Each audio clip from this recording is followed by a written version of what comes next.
So hello everyone, welcome back to another video. তো আজকে কথা বলবো মেগাস্টার শাকিব খানের সদ্য মুক্তি পাওয়া সিনেমা তাণ্ডব সিনেমাটা নিয়ে। তো দেখো, তাণ্ডব সিনেমাটা নিয়ে না প্রচন্ডভাবে নেগেটিভিটি হয়েছে এবং নেগেটিভিটি করার চেষ্টা করা হয়েছে সিনেমাটা নিয়ে। এগুলো সব মানে বলা বাহুল্যের বাইরে এবং বলা বাহুল্যের মানে ঊর্ধ্বে বলতে পারো। বাট এখানে রায়ান রফির, আমি একটা কথা বারবার বলেছিলাম যে এই সিনেমাটা প্রথম উইকের মধ্যে যে হলিউডে তারা রিলিজ করার বা মুক্তি দেওয়ার কথা ভাবনা চিন্তা করেছে, সেটা কোথাও গিয়ে তাদের উপর ভারী না পড়েছে এবং এক সপ্তাহের মধ্যে সিনেমাটা পাইরেটেড ভার্সন অ্যাভেলেবেল না হয়ে যায়। আগের বারে যখন বরবাদ সিনেমাটা ঠিক 40 দিন বা 41 দিনের মাথায় যখন ওয়ার্ল্ড ওয়াইড রিলিজ হওয়ার কথা তারা ভাবনা চিন্তা করলো, তারপরেই সিনেমাটা কিন্তু পাইরেসি হলো।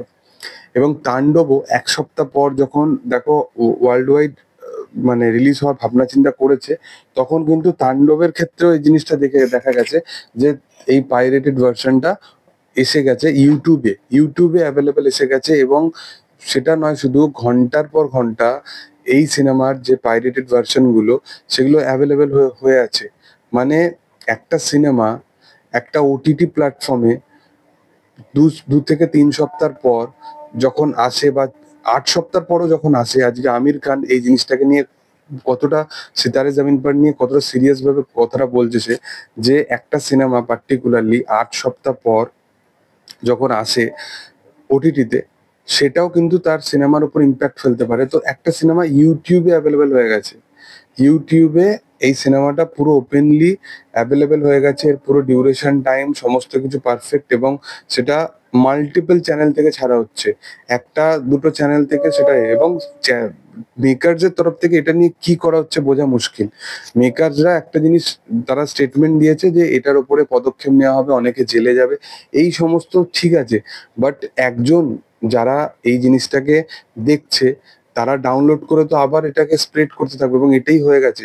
যেখানে একটা চ্যানেল থেকে শুরু হয়েছে জার্নিটা, সেখানে 10টা চ্যানেল হয়ে গেছে। এবং ভিউজ গুলো দেখো, 26,000, 27,000, 30,000 এরকম ভিউজ জেনারেট করেছে এক একটা ভিডিওতে।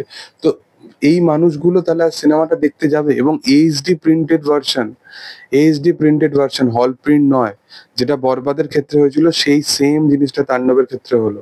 এবং এইচডি প্রিন্টেড ভার্সন ইউটিউবে লোক বসে বসে বাড়িতে দেখে নেবে, এবং সে যাবে না, সে সিনেমা হলে যাবে না।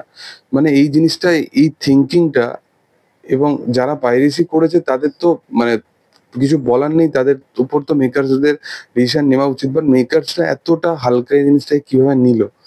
মানে একটা সিনেমা যেটা অবশ্যই তাদের বাজেট রিকভার করে ফেলাটাই কি শুধুমাত্র টার্গেট ছিল? তাদের টার্গেট অবশ্যই ছিল যে একটা বিগ লেভেলে কালেকশন করবে। এবং একটা সিনেমার সাথে শুধুমাত্র শাকিব খান অ্যাসোসিয়েট থাকে না, পুরো সিনেমার ক্রু থাকে।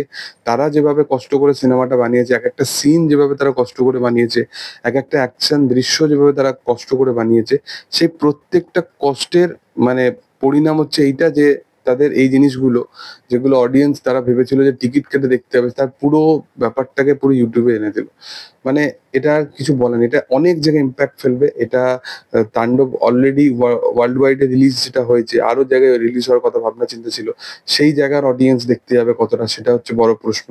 বাংলাদেশের অডিয়েন্স, যেটা 40 দিনের মাথার পর থেকে যে একটা বরবাদের 10 কোটি টাকা কালেকশনের একটা প্রবলেম ফেস করেছিল, সেই প্রবলেমটা কিন্তু তাণ্ডবের ক্ষেত্রেও হতে পারে। তো এরকম মাল্টিপল থিওরি উঠে আসছে।